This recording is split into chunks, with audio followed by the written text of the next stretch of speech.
자, 오늘 말씀의 제목은 심판 가운데에서도 변함이 없는 하나님의 위로다. 심판 가운데에서도 하나님의 위로는 변함이 없는 줄 믿습니다. 근데 때로는 이제 성도들이 흔들릴 때가 있습니다. 언제 흔들릴까요? 언제 흔들릴까요? 우리가 흔들려요.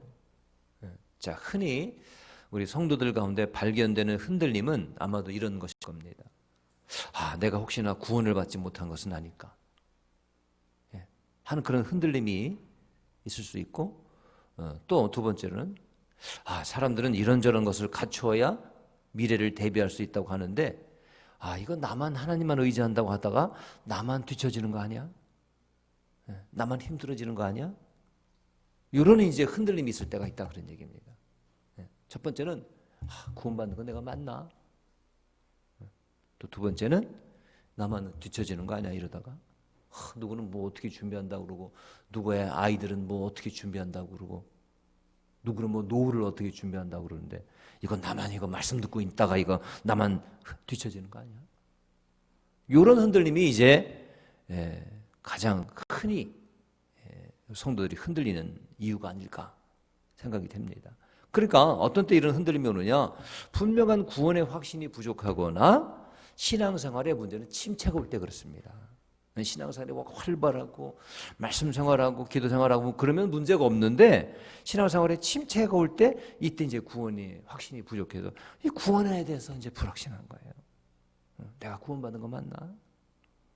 또는 하나님의 인도하심, 구체적인 나를 인도하심에 대한 믿음이 부족할 때, 이거 하나님 따라서 말씀 따라서 한다고 하면 이거 나만 이거 뒤처지는 거 아니야? 하나님의 인도하심, 분명한 인도하심에 대해서 확신이 없다면 내 스스로 해야 된다는 거 아닙니까? 이거 나만 이거 못하는 거 아니야? 이런 조급함과 흔들림이 올 때가 있다는 것입니다. 자, 이때 그럼 우리는 어떻게 하는가? 이런 것이 우리 안에서 감지될 때 어떻게 손 놓고 가만히 있어야 됩니까? 어떻게 해야 됩니까? 여기에 대한 해답을 본문에서 얻을 수가 있습니다.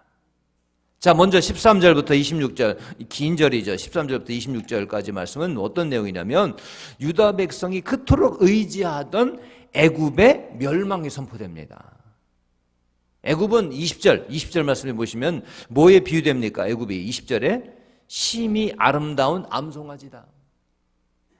심히 아름다운 암송아지와 같다, 그런 얘기입니다.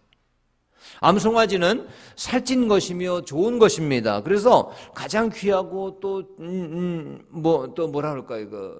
살도 좀 연하고 부드럽고 정말 먹기 좋은, 정말 아끼는, 먹고 싶어하는 그런 소가 뭐냐? 암송아지인데, 그러니까 좋은 거니까 하나님께 제사 드릴 때 제물로 바치는 동물이죠.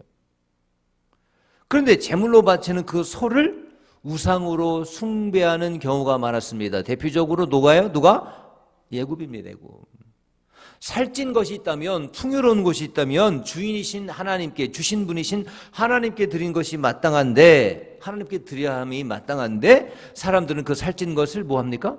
숭배해요. 숭배. 좋아해요. 그걸 또 찾아요. 어디 없나?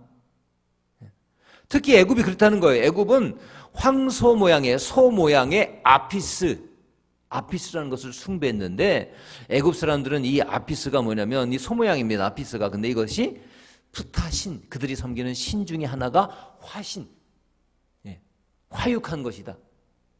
이 모양으로 강림한 것이다. 그래가지고 그걸 숭배했다, 그런 얘기예요. 그래서 아피스가 생산력과 강함과 부요함의 상징이었다, 그런 얘기입니다. 그러니까 하나님이 풍요함과 부요함으로 주신 그 소를 하나님께 드리는데, 주인이신 하나님께 드리는데 쓰는 것이 아니라 애굽 사람들은 어떻게 했다고요? 그것을 숭배했다는 거예요. 그 신의 형상으로 만들어 놓고 거기에 절했다, 그거예요. 섬기는데. 그래서 애굽을 아름다운 암송아지에 비유했단 말입니다. 자, 그런데 심히 아름다운 이 암송아지, 풍요로운 암송아지에 비유되고 소에 비유되는 애굽, 생산력이 있고 강하고 부요함의 상징인 아피스와 같이 여겨졌던 애굽이 어떻게 된다는 것입니까? 20절 말씀 보시면 어떻게 멸망합니까? 북으로부터 온 쇠파리 때, 별것도 아닌 것 같은 바벨론의 군사, 바벨론을 상징하는 것이죠. 바벨론은 뭐 별로 치지 않았어요. 쇠파리 떼와 같이 이렇게 우습게 여겼다 그런 얘기입니다. 근데 그 쇠파리 떼한테 멸망당할 것이다. 살찌고 튼실하고 막 부여롭고 강하고 한 그 소가, 힘 있는 그 소가 그렇게 멸망당할 거래요. 아무것도 아닌 것 같은 쇠파리 떼와 같은 바벨론의 군사들에게. 그리고 13절 14절 계속됩니다. 굳건히 서서 준비하라. 내 사방이 칼에 삼키었다라고 얘기합니다. 그게 무슨 얘기입니까? 그래 한번 내 힘껏 막아보려면 막아봐라, 해봐라. 뭐 사방이 이미 칼에 삼켜졌는데 무슨 소용이 있겠느냐. 지금 굳건히 스스로 대비한다고 해봐야 무슨 소용이 있겠느냐. 사방이 이미 칼이 들여져 있는데, 삼켜졌는데. 이런 뜻입니다. 그러니까 이 말씀은 무슨 얘기입니까? 애굽이 절대로 스스로 구원할 수 없음을 분명하게 말씀해주고 있는 것입니다. 한때는 나일강이 넘쳐서 땅을 뒤덮듯이 유프라테스 강까지 원정 갔었지만, 애굽의 군대가 원정 갔었지만 그 북쪽까지. 그러나 무너질 때는 한순간입니다. 여러분. 사람이 무너지는 것도 한순간입니다. 한순간에 무너져요.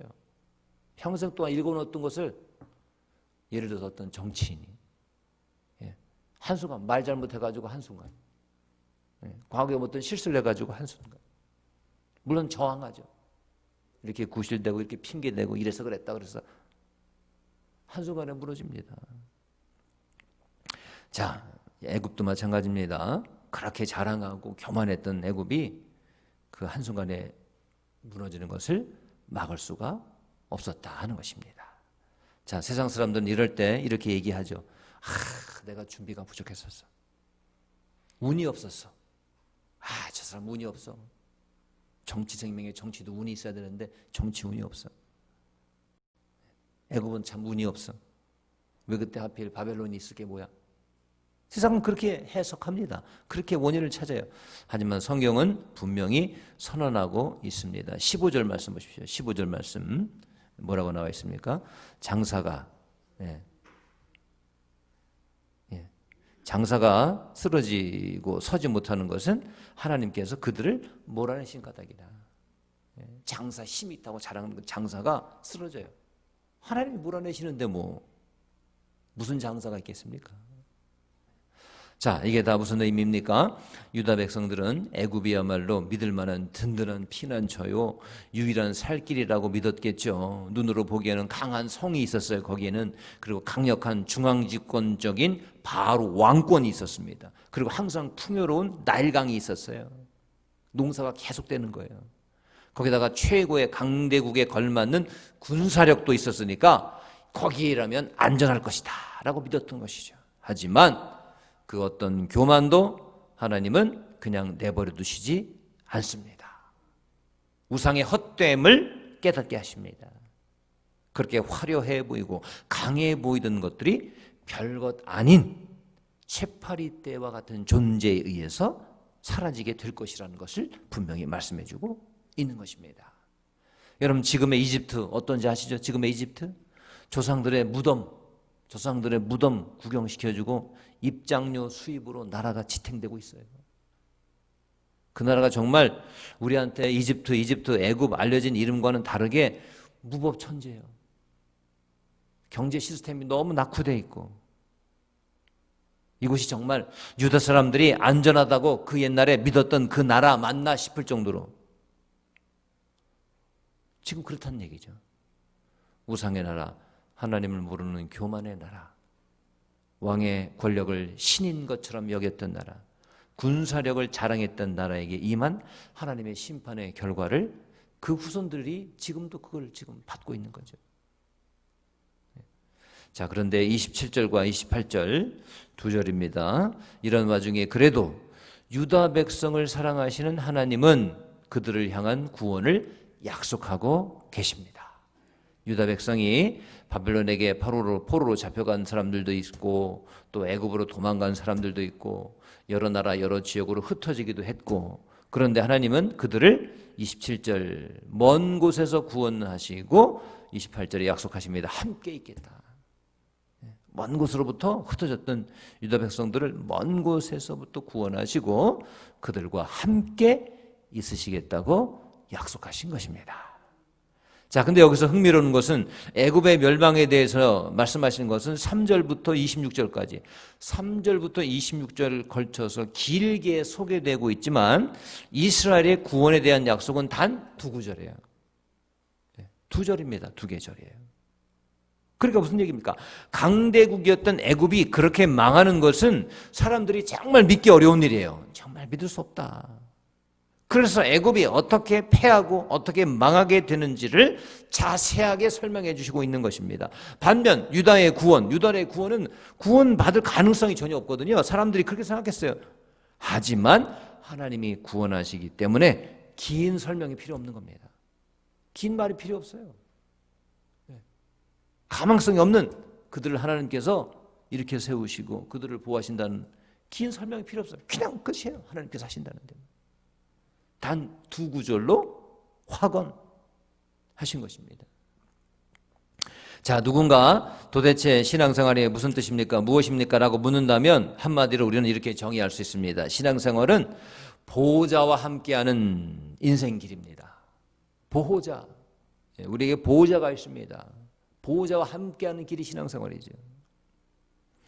예전에 도가니라는 영어가 있었습니다. 사회적으로 큰 이슈가 됐었죠. 도가니. 자, 그 내용이 뭐냐면 지방의 한 청각 장애인 학교에서 실제로 일어난 그 사건을 다룬 영화인데 그곳에서 일하는 학교 관계자들이 장애를 갖고 있는 어린아이들에게 상상도 할 수 없는 그런 상처와 마음의 상처와 어떤 성폭행을 자행한 그런 사건을 다룬 영화입니다. 그 영화를 보면은 누구나 막 화가 나서 견딜 수가 없을 겁니다.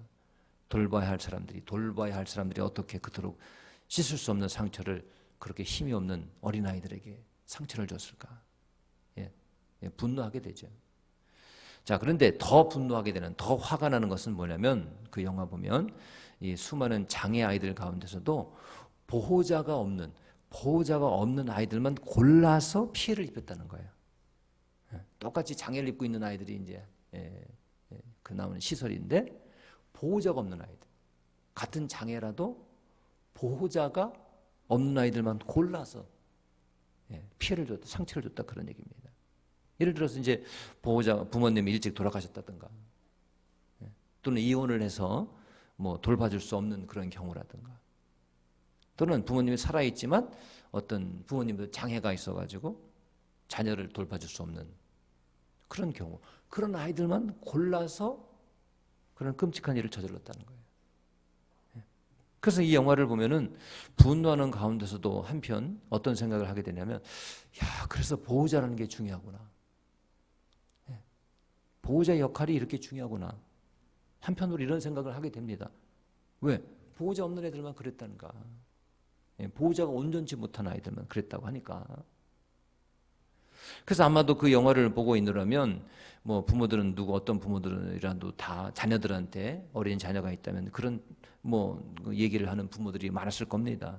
학교에서 무슨 일이 있거나 누가 너한테 나쁜 짓을 하거나 해코지하면 혼자 힘들어하지 말고 꼭 아빠 엄마한테 상의해라. 내가 가만히 안 둘 거야. 내 뒤에는 이 엄마 아빠가 항상 있다. 항상 나는 너 편이다. 무슨 일 있어도 내가 학교를 찾아가서 내가 우리 자식이 당하고 있는데 온전한 부모라면 가만히 있을 수 있겠습니까? 항상 네 뒤에 내가 있다. 꼭 잊지 말고 기억해야 된다. 아마 이렇게 얘기할 거예요. 그걸 보고 있으면. 왜? 뭐 똑같은 학교에서도 그런 일이 일어날 수 있을 거니까. 뭐 악한 사람이 있다면 말이죠. 그 뭐냐? 이게 보호자 역할이라는 거죠.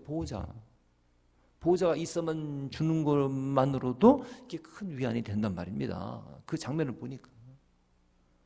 나 자신은 연약하지만 누군가 나한테 해코지를 해도 저항조차 할 수 없는 그런 약한 존재이지만 내 뒤에 누가 보호자가 있다면 아무도 함부로 건드릴 수가 없다는 것입니다.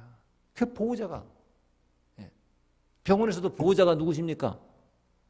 보호자가 반드시 있어요. 보호자가 있어야 뭘 해요. 보호자 오라고 그래요. 보호자. 지금 내가 아파가지고 누워가지고 이러고 있단 말이에요. 보호자 오세요. 보호자 오세요. 보호자. 보호자를 찾아요. 보호자하고 얘기합니다.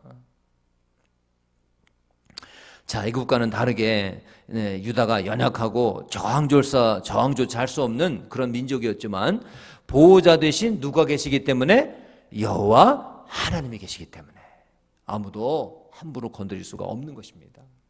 하나님이시니까 자녀를 사랑하는 마음으로 이렇게 바벨론을 통해서 지금 회초리를 드셨지만 다른 민족이 함부로 건드릴 수 없다는 것입니다. 보호자가 있는 인생입니다. 보호자가 있는 민족이라 그런 얘기입니다. 자, 우리에게도 마찬가지입니다. 가장 든든한 보호자 되시고 변호자, 보혜사 되시는 성령님, 우리 예수님이 계시다는 것이 얼마나 다행스러운 일인지 모릅니다. 하나님의 백성도 죄에 대해서는 징계를 받을 수 있습니다. 받기는 합니다. 하지만 결코 멸망하지 않습니다. 남긴 자를 남겨두세요. 두셔요. 남아있는 자들까지도 하나님 말씀을 주신단 말이죠.